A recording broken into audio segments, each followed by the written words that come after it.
이 시간 하나님 말씀 보도록 하겠습니다. 하나님 말씀은 창세기 1장 29절에서 2장 3절의 말씀입니다.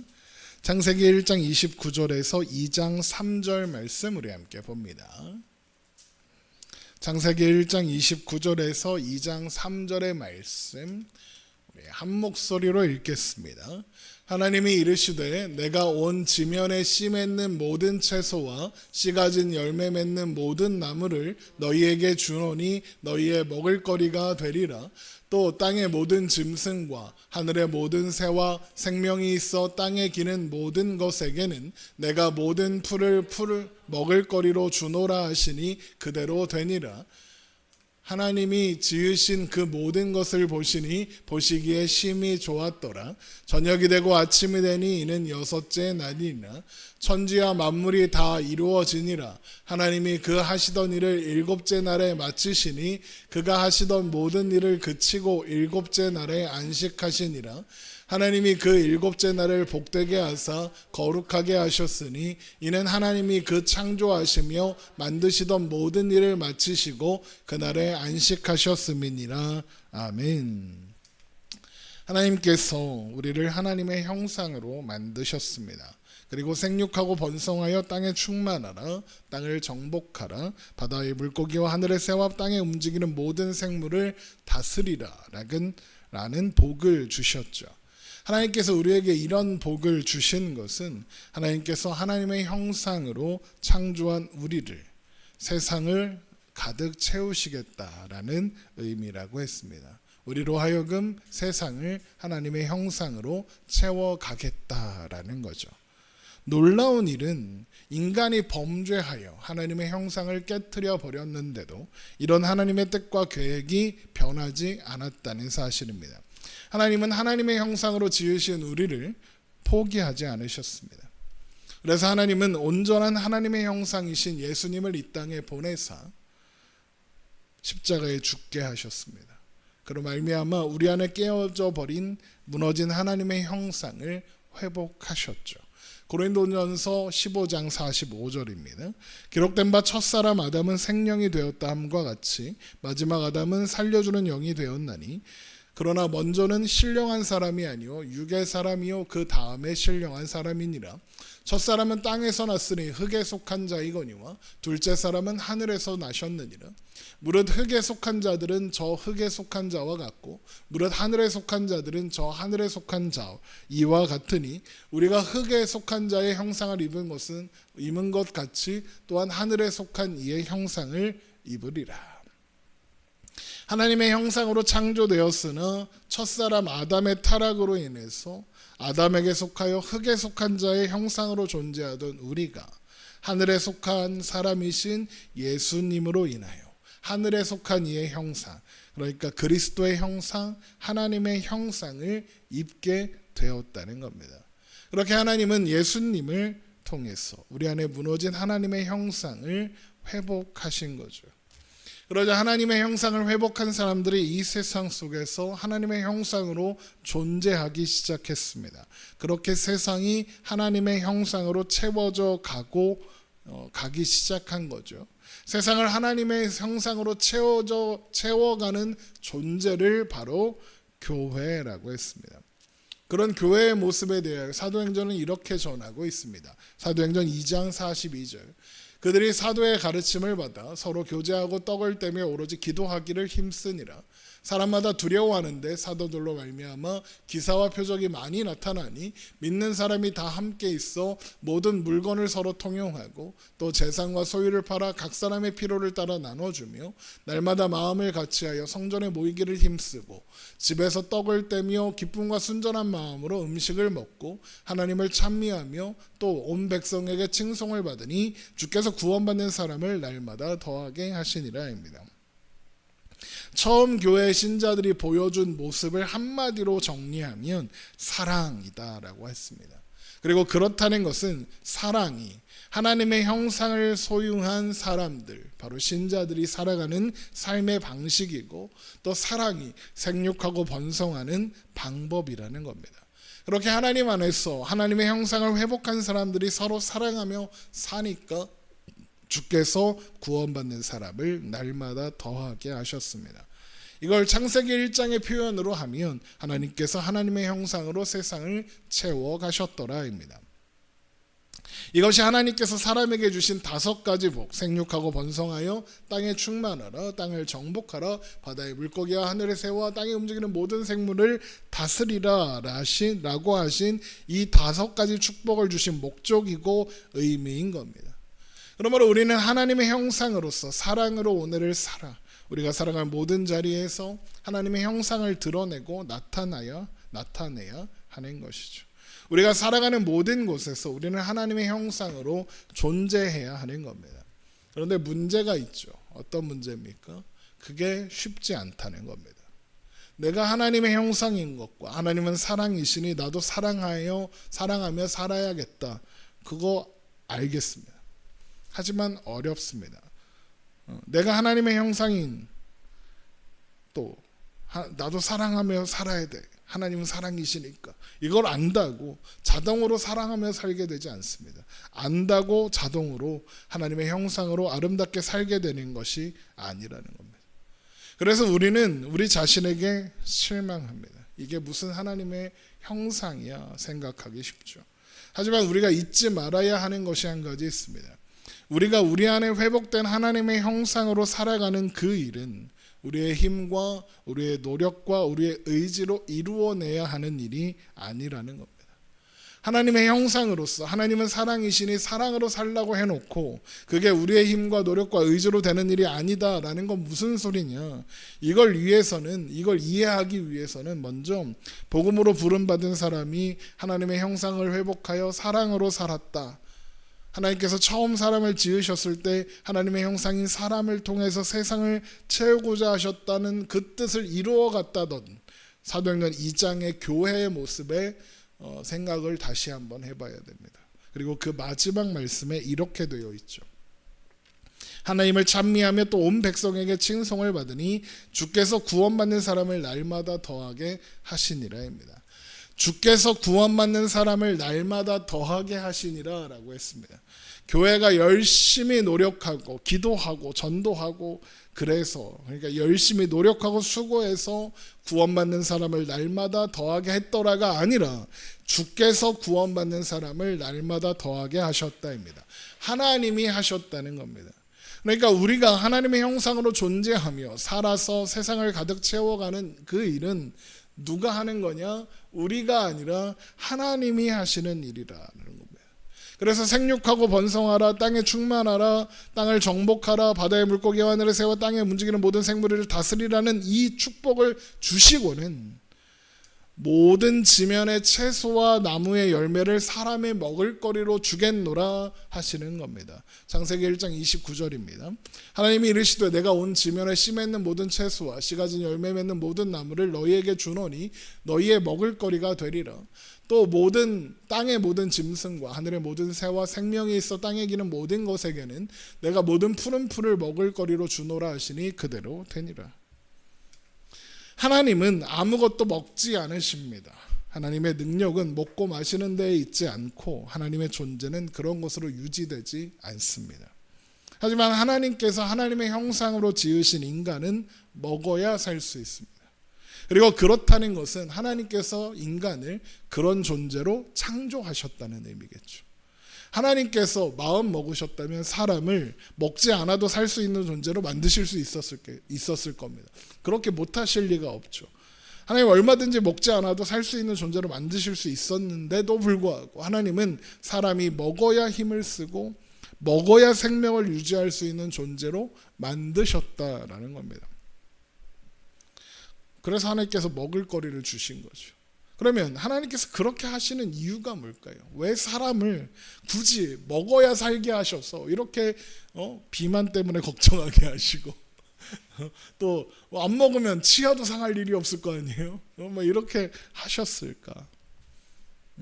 그 이유는 하나님께서 사람을 하나님으로 인해 존재하고 살아가는 존재로 만드셨기 때문입니다. 그래서 먹거리가 지면의 모든 채소와 모든 나무의 열매인 겁니다. 땅의 모든 채소와 나무의 열매 누가 만드셨습니까? 하나님이 만드셨습니다. 그거 누가 자라게 하십니까? 하나님이 자라게 하십니다. 누가 열매 맺게 하십니까? 하나님이 열매 맺게 하십니다. 그러니까 인간이 먹고 힘을 내고 생명을 유지하게 하는 그 먹거리들은 다 누가 주신 겁니까? 하나님이 주신 겁니다.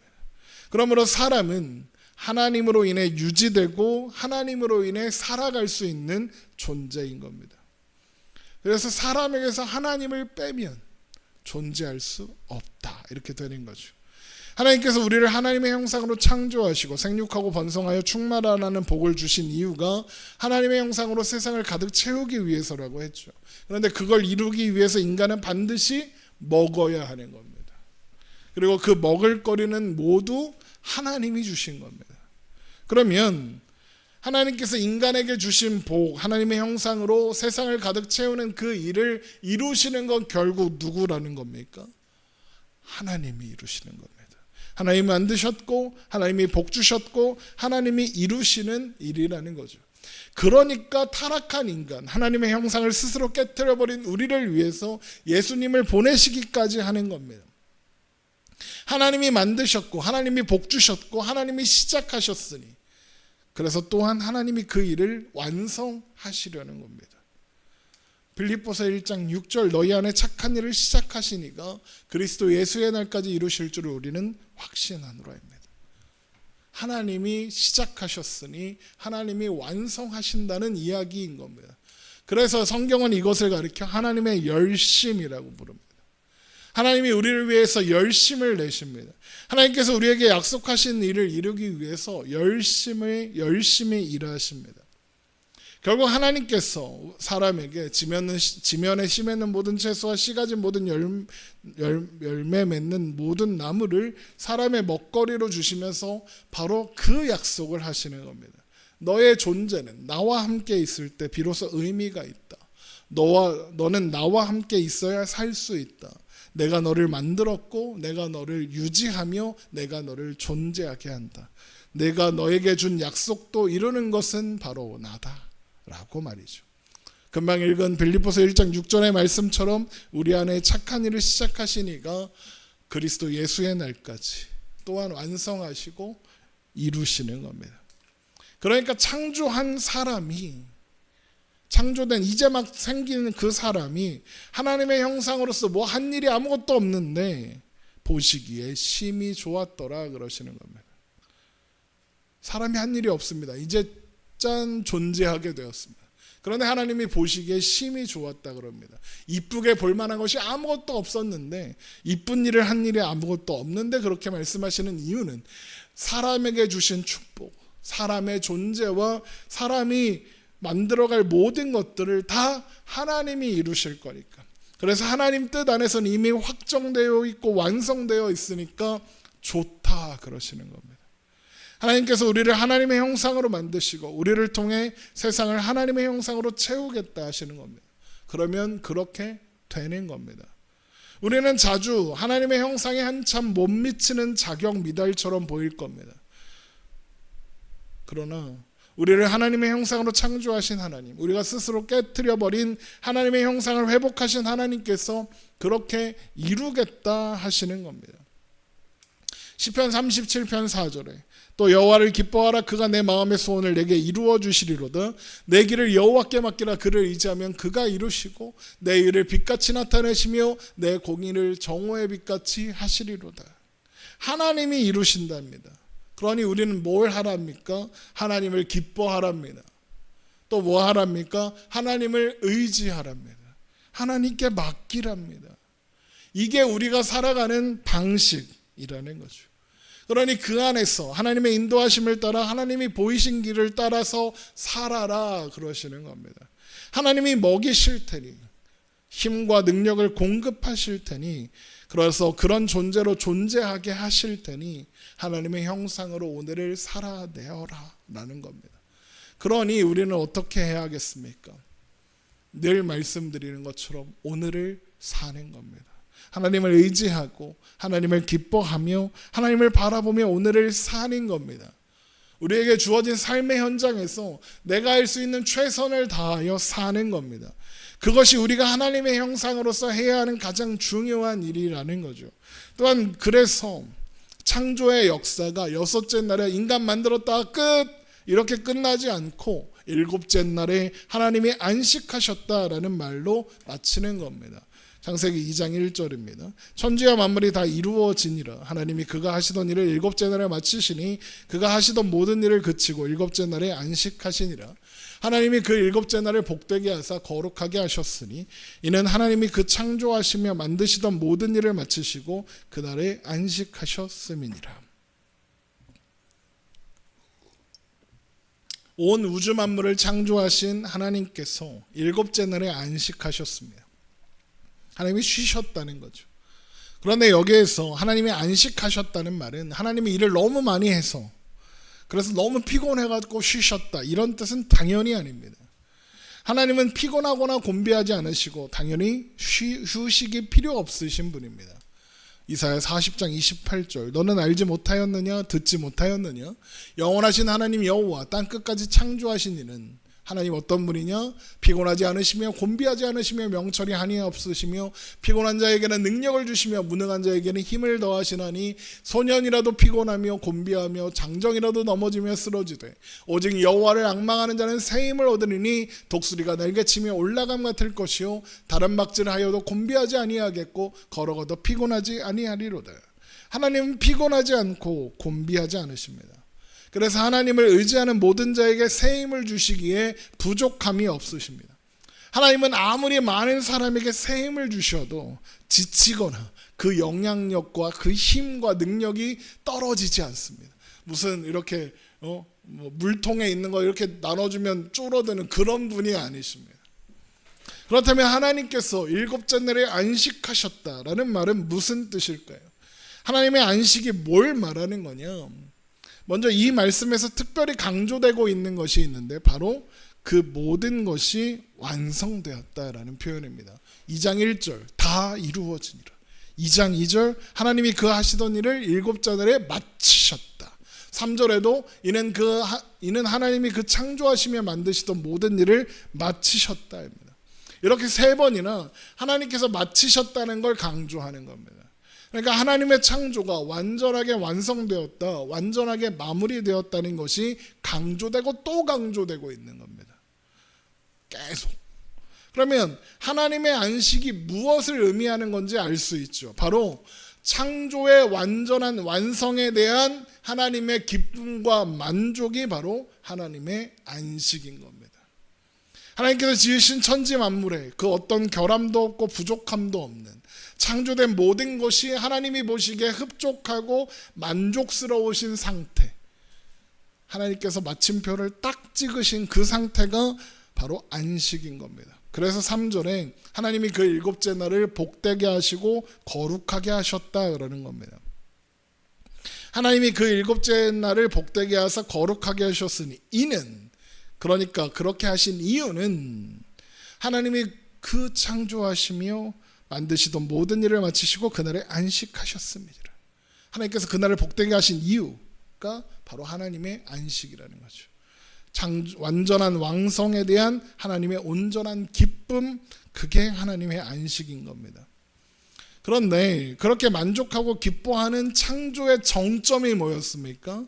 바로 우리들 사람입니다. 그래서 여섯째 날 인간을 지으시고 보시기에 심히 좋으셨다, 엄청 좋다 그러신 겁니다. 인간을 창조하심으로써 비로소 모든 창조의 완성을 보는 겁니다. 그리고 그 인간은 하나님의 형상이며 하나님의 영광을 드러내는 존재죠. 지으신 인간을 통해 천지 만물이 다스림을 받을 것이고 그것으로 인해 하나님의 형상이 세상에 가득하게 드러날 것이며 그것으로 인해 하나님의 영광이 완전히 나타나게 될 겁니다. 결국 하나님이 지으신 그 모든 만물 속에 충만하게 거하시는 것, 하나님으로 가득해지는 것, 그것이 하나님의 안식인 겁니다. 이걸 정리하자면 하나님의 안식이란 하나님의 모든 성품과 능력과 지혜를 온전히 발휘하사 하나님의 창조가 완전히 마무리되었다는 것과 인간들이 그 안에서 하나님께 영광 돌리며 또 드러내고 그 영광을 누리며 하나님의 자녀로 하나님의 형상으로 하나님 앞에 모든 것을 순종하며 그 삶을 맡기고 살아갈 때에 만물 속에 하나님이 충만하게 거하게 되시는 상태가 안식인 겁니다. 그래서 그 안식은 하나님이 내 안에, 내가 하나님 안에 온전히 거하는 것, 그것이 안식인 겁니다. 그래서 성경이 하나님께서 우리를 하나님이 거하시는 처소로 삼으셨다 그러는 겁니다. 출애굽기 15장 17절, 주께서 백성을 인도하사 그들을 주의 기업의 산에 심으시리이다. 여호와여 이는 주의 처소를 삼으시려고 예비하신 것이라. 주여 이것이 주의 손으로 세우신 성소로소이다. 하나님의 백성들이 하나님이 거하실 처소고 하나님의 성소다 그런 겁니다. 그래서 신약에도 고린도전서 3장 16절에 너희는 너희가 하나님의 성전인 것과 하나님의 성령이 너희 안에 계시는 것을 알지 못하느냐 그러는 겁니다. 우리가 하나님의 성전이다 그러는 것이죠. 그렇다면 하나님은 우리들을 하나님의 처소 삼으시려고 창조하셨으며 또한 하나님의 처소 삼으시려고 구원하셨다라고 정리할 수 있는 겁니다. 그런데 하나님은 왜 우리를 하나님의 처소로 삼으시고 우리 안에 거하기 원하시는 걸까요? 하나님이 거하실 집이 필요합니까? 하나님이 거하실 처소가 필요하시겠습니까? 그렇지 않죠. 하나님께서 그렇게 하시는 이유는 우리와 온전한 연합을 이루고 우리와의 온전한 교제를 통해서 하나님이 주시는 복을, 모든 복을 누리게 하시려는 겁니다. 하나님 안에 있을 때 참된 안식과 기쁨을 누릴 수 있으니까. 하나님은 우리가 하나님 안에서, 하나님은 우리 안에서 참된 안식을 누리며 교제하며 사랑하기를 원하셨던 거예요. 그래서 하나님이 출애굽기 20장에서 10계명을 주시며 안식일을 계명으로 주시는 겁니다. 출애굽기 20장 8절 안식일을 기억하여 거룩하게 지키라. 엿새 동안은 힘써 내 모든 일을 행할 것이나 일곱째 날은 내 하나님 여호와의 안식일인즉 너나 내 아들이나 내 딸이나 내 남종이나 내 여종이나 내 가축이나 내 문 안에 머무는 객이라도 아무 일도 하지 말라. 이는 엿새 동안에 나 여호와가 하늘과 땅과 바다와 그 가운데 모든 것을 만들고 일곱째 날에 쉬었음이라. 그러므로 나 여호와가 안식일을 복되게 하여 그날을 거룩하게 하였느니라. 하나님께서 하늘과 땅과 바다와 그 가운데 모든 것을 만들고 일곱째 날에 쉬셨기 때문에 안식일을 지켜야 한다 그러는 겁니다. 그러니까 안식일을 지키라는 명령은 곧 하나님 안에서 하나님 안에 누리는 그 진정한 안식을 기억하며 그 안식을 이루며 살아라. 그렇게 하나님이 지으신 하나님의 처소가 되어 가라라는 명령인 것이죠.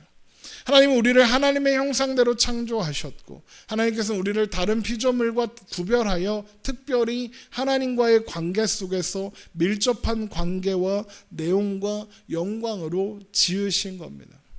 그리고 거기서 끝이 아니라 하나님은 우리를 하나님의 만족과 기쁨으로 초대하기 원하시는 거죠. 우리가 하나님의 형상으로 창조되었기 때문에 그렇습니다. 우리를 통해 하나님으로 우리가 살아가는 것, 우리가 만나는 이들을 하나님의 처소로 세워가고 채워가기를 원하신 거죠. 결국 우리는 그렇게 그 안식으로 하나님의 안식으로 초대된 존재들이었던 겁니다. 그런데 인간들이 어떻게 했습니까? 죄로 말미암아 그 안식을 스스로 차버렸습니다. 그리고는 스스로 안식을 만들어내기 위해서 아등바등 살아납니다. 담을 쌓고 남을 해치고 경쟁하고 더 많이 가지려는 싸움을 합니다. 그것으로 안식을 얻고자 하는 것이죠. 그러나 그 어디에서도 참된 안식을 찾아볼 수가 없는 겁니다. 그래서 하나님은 예수 그리스도를 이 땅에 보내시고 십자가에 죽게 하셔서 우리 안에 무너진 깨져버린 그 안식을 회복하게 하셨습니다. 이것을 예표하여 보여주는 것이 신명기 5장에 나오는 안식일의 규례입니다. 출애굽기에서 안식일을 지켜라 라고 하면서 뭐라고 하셨습니까? 하나님께서 천지를 창조하시고 일곱째 날에 안식하셨기 때문에 지켜라 그랬죠. 그런데 신명기 5장을 보면 안식일을 명령하시는 이유가 출애굽기와 달라지는 것을 볼 수 있습니다. 신명기 5장 12절 내 하나님 여호와가 내게 명령한 대로 안식일을 지켜 거룩하게 하라. 엿새 동안은 힘써 내 모든 일을 행할 것이나 일곱째 날은 내 하나님 여호와의 안식일인즉 너나 내 아들이나 내 딸이나 내 남종이나 내 여종이나 내 소나 내 낙이나 내 모든 가축이나 내 문 안에 유하는 객이라도 아무 일도 하지 못하게 하고 내 남종이나 내 여종이나 너같이 안식하게 할지니라. 너는 기억하라. 내가 애굽 땅에서 종이 되었더니 내 하나님 여호와가 강한 손과 편팔로 거기서 너를 인도하여 내었나니 그러므로 내 하나님 여호와가 내게 명령하여 안식일을 지키라 하였느니라.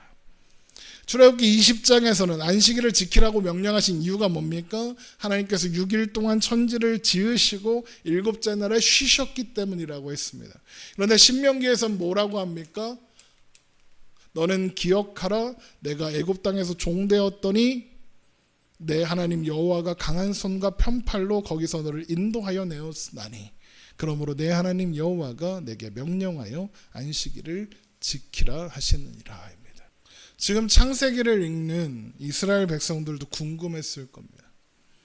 애굽에서 부르짖는 그들의 소리를 들으시고 구원하사 인도하시는 이는 그 하나님은 도대체 어떤 분이시길래 구원을 주셨는가? 또 그리고 왜 수많은 민족들 가운데 이스라엘을 선택하셨는가? 라는 부분이죠.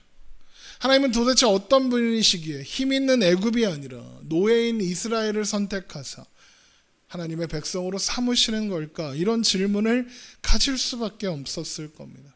그리고 그런 질문에 대한 첫 번째 대답이 바로 온천하 만물을 완전하게 창조하시는 하나님이다라는 것이었죠. 하나님의 모든 세심한 계획과 목적 속에서 세상을 창조하셨고 그 최종 목적이 바로 하나님의 형상인 인간들이었으며 그 인간들로 하여금 하나님의 형상을 이루어가고 채워가려 하신다라는 겁니다. 그런데 스스로 죄를 지어 모든 복을 깨트리는 인간에게 안식을 지키라 하시는 거죠.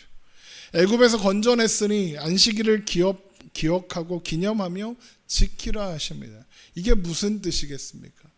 하나님께서 처음 주셨던 안식이 인간의 죄에도 불구하고 취소되지 않았다는 겁니다. 하나님은 처음 뜻을 포기하지 않으셨다는 겁니다. 하나님은 그의 백성에게 처음 주셨던 안식을 기필코 완성해 내시는 분이다라는 겁니다. 하나님께서 만드신 모든 세계와 그의 백성들에게 그 결과를 만들어내고야 말겠다는 의지로 안식일을 지켜라 기억해라 하시는 겁니다. 그래서 우리는 오늘 말씀을 묵상하면서 우리 신앙에 대해서 조금 더 성경에 맞게 이해하고 정리할 필요가 있겠습니다. 어떤 정리를 해야 하느냐? 신자의 참된 신앙이 우리를 하나님의 형상으로 만드시고 그 영광된 완성을 이루어 가시는 하나님을 향한 무한한 감격과 사랑과 만족과 경배여야 한다는 겁니다. 그게 신앙의 내용이고 신앙의 동기여야 한다는 거예요. 그런데 보통 신앙이 좋다 혹은 신앙이 나쁘다 그러면 그 기준을 어디에 둡니까? 내가 얼마나 신앙적인 행동들, 종교적인 행동들을 많이 했는가에 둡니다. 예를 들면 성경을 몇백 번 읽었더라, 기도는 몇 시간 한다더라, 봉사는 뭐 이거저거 한다더라, 전도를 몇 명 했다더라, 그런 거죠. 그런데 정말 그런 게 신앙의 기준이 될 수 있을까요? 물론 그런 거 다 필요 없다 이 얘기를 하려는 게 아닙니다. 신절하면 성경을 읽어야 하고 기도도 해야 합니다. 전도도 해야 하죠. 봉사도 해야 하고 헌금 생활도 해야 합니다. 그것이 하나님께서 우리에게 허락하신 하나님을 만나고 하나님을 알아가는 통로이고 방법이니까요. 당연히 그런 신앙의 행위들을 하나님이 싫어하실 리가 없습니다. 기뻐하십니다. 그런데 그게 신앙을 확인하는 진짜 기준은 아니라는 겁니다. 외적으로 드러나는 기준일 수 없다는 겁니다. 참된 신앙을 확인하려면 우리를 위해 천지를 창조하시고 그 안에서 진짜 평안, 진짜 안식을 누리기 원하시는 하나님을 아버지라고 부르는 기쁨과 감격을 기초로 하는 믿음으로 해야 합니다. 하나님이 나를 사랑하시는 아버지다, 이 사실. 하나님이 나를 위하신다, 이 사실. 그 어떤 피조물보다 나를 가장 귀하게 여기신다는 그 사실로 인해 기뻐하고 감격하는 것, 그것으로부터 모든 신앙의 행위들이 나와야 하고 그 기준으로 우리의 신앙을 확인해야 하는 거예요. 하나님이 나를 어떻게 보시는가, 그것에 대한 감격으로 신앙생활을 하는 거라는 거예요. 만약에 이 기준이 흔들려 버리면, 이렇게 기준이 하나님께 있지 않으면 우리의 신앙은 어느 날은 자신이 있다가 어느 날은 자신이 없고 신앙이 오르락내리락하고 막 이렇게 되는 겁니다. 왜 그렇습니까? 기준이 내가 무엇을 했느냐, 내가 얼마나 했느냐에 달려 있으니까 그러는 겁니다. 제가 늘 말씀드리지만 기독교는 내가 하나님을 위해 무엇을 했느냐를 생각하고 묵상하고 연구하는 종교가 아니라 이런 나를 위해 하나님은 어떤 일을 행하셨는가를 생각하고 묵상하는 종교입니다. 성경에 나오는 모든 이야기가 다 그겁니다. 하나님이 인간을 위해 무엇을 하셨는가입니다. 그 위에 모든 신앙의 행위를 쌓아가는 겁니다. 내가 하나님을 위해 무언가 하겠다가 아니라 하나님이 나를 위해 이런 일까지도 행하셨다, 그 사실로 너무 행복해서 감격스러워서 기뻐서 나는 하나님을 사랑한다, 나는 하나님을 예배한다, 이렇게 가야 하는 겁니다. 그게 성경이 우리에게 말하는 이야기의 전부입니다. 성경을 통해서 그런 확인을 하다 보면 확인할 수밖에 없는 것, 아니 내가 그렇게 귀하다고요, 내가 그렇게 중요하다고요, 이런 생각이 들 수밖에 없는 겁니다. 신자가 가지는 신앙의 가장 큰 복은 이런 하나님에 대한 감격과 자랑과 믿음과 그 복을 누리는 겁니다. 어떻게 해요? 하나님에 대하여 감사하며 믿으며 사랑하는 겁니다. 어떻게 그럴 수 있을까요? 하나님에 대해서 알게 됨으로 그렇게 되는 겁니다. 하나님을 아는 지식으로 충만케 됨으로써 그렇게 될 수 있습니다. 하나님의 뜻과 하나님의 기뻐하심과 하나님의 거룩하심에 동참하는 것, 우리가 그렇게 지으심을 받았고 하나님께서 그 영광의 자리에 우리를 부르고 계신다는 사실을 아는 것만으로도 우리는 하나님 앞에 감격할 수밖에 없습니다. 온 우주 만물을 지으시고 그 지으신 만물에 대하여 만족하시고 흡족해 하시며 기뻐하셨습니다. 하나님께서 그리고 그 안식으로 우리를 초대하셨습니다. 만드신 모든 우주 만물의 영광과 위엄과 아름다움과 복됨을 누리는데 하나님의 형상들인 우리만이 초대된 겁니다. 그래서 성경에는 우주 만물과 인간이 어떻게 다른가, 얼마나 특별하고 얼마나 소중한가를 설명하는 내용이 가득한 겁니다. 그래서 우리는 이것을 보며 하나님을 아버지라 부르는 것이 얼마나 놀라운 감격인지, 놀라운 일인지 확인하고 감격할 수밖에 없는 겁니다. 여러분, 우리의 구원은 그런 감격 속에 있는 겁니다. 내가 그런 하나님의 자녀이기 때문에 하나님께서 독생하신 아들 예수 그리스도를 십자가에 못 박으실 수 있었구나. 그래서 우리 보고 주의 이름으로 무엇이든지 구하라고 하시는구나.